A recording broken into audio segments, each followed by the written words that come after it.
അവർക്ക് പാവം എന്താ പ്രശ്നം എന്നറിയോ? UDF സ്ഥാനാർത്ഥിയെ ഈ ബൂത്തിലേക്ക് വിളിച്ചു. നോക്കൂ, ഇവിടെ 100-ലേറെ ആളുകൾ ക്യൂ നിൽക്കുന്നുണ്ട്. ഒന്ന് വരുമോ, ഇവരെയൊക്കെ ഒന്ന് സമാധാനിപ്പിക്കോ? എനിക്കൊന്നും സൗകര്യമില്ല, എന്തായാലും തോറ്റ ഇലക്ഷനാണെന്ന് പറഞ്ഞാൽ അയാൾ അവിടെ ഇരിക്കുക. എനിക്കങ്ങനെയല്ല. എനിക്ക് എൻ്റെ വരി നിൽക്കുന്ന ഓരോ മനുഷ്യരെയും, പലരും എന്നോട് ബൈറ്റ് ചോദിച്ചപ്പോൾ പറഞ്ഞു ജനവിധി പൂർത്തിയായിരിക്കുകയാണ്, പോളിംഗ് പൂർത്തിയായിരിക്കാൻ പറഞ്ഞു. ആയിട്ടില്ല. 40-ലേറെ ബൂത്തുകളിലായി 5000-ലേറെ മനുഷ്യർ ക്യൂ നിൽക്കുകയാണ്. അവരെ കാണാൻ പോകേണ്ട ഉത്തരവാദിത്തം എനിക്കുണ്ടെന്ന്. ആ ഉത്തരവാദിത്തം തോറ്റാൾക്ക് എന്തായാലും ഉണ്ടാവില്ലല്ലോ. അപ്പോൾ ഇവരെ വിളിച്ചപ്പോൾ തടഞ്ഞു. അവർ ചോദ്യം ചെയ്തു. എൻ്റെ പ്രവർത്തകരെ ഞാൻ നിശബ്ദരാക്കി മാറ്റി നിർത്തി. ഞാൻ മാത്രം മറുപടി പറഞ്ഞു. അന്തസ്സില്ലാത്ത രാഷ്ട്രീയ പ്രവർത്തനമാണ് UDF നടത്തുന്നത്. ഈ കാർഡിൻ്റെ വില അറിയണവരാദ്യം. എങ്ങനെയാണ് ഒരു പോളിംഗ് ഏജന്റ് അതിനകത്തിരിക്കാൻ പറ്റുന്നത്?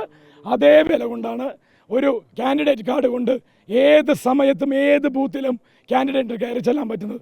അതൊന്നുകിൽ അവർക്ക് അറിയണം, അല്ലെങ്കിൽ മിനിമം അവരുടെ സ്ഥാനാർത്ഥിക്ക് ഒരു ബോധം ഉണ്ടാവണം. എന്ത്, എൻ്റെ പ്രവർത്തകർ വിളിച്ച സ്ഥലത്ത് ഞാനൊന്ന് എത്തണം. കാരണം വരി നിൽക്കുന്ന മനുഷ്യരെ കാണാനാണ് വിളിക്കുന്നത്.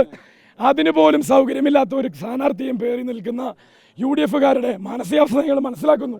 നമ്മളത് മനസ്സിലാക്കണം, അല്ലേ? കാരണം ഗതികേടാണ്. ആ ഗതികേട് കൊണ്ട് ഞങ്ങൾ ആ വിഷയം അവസാനിപ്പിക്കുന്നു. എന്താ പ്രശ്നം അറിയോ? അവരുടെ സ്ഥാനാർത്ഥിയെ വിളിച്ചു. എന്ത്, 100-150 ആളുകൾ ഇവിടെ ക്യൂ നിൽക്കുന്നുണ്ട്, ഒന്ന് വന്ന് പോകണം. എനിക്കൊന്നും സമയമില്ല എന്നുള്ള മറുപടി കിട്ടി പാവങ്ങൾക്ക്. ഇവർ വിളിച്ച പക്ഷം നമ്മളൊരു ലിസ്റ്റ് ഇട്ടുണ്ട്. 30-ലേറെ ബൂത്തുകളിൽ ആൾ ക്യൂ നിൽക്കുക. അവിടെയൊക്കെ പോകേണ്ട ഉത്തരവാദിത്തം നമുക്കുണ്ട്.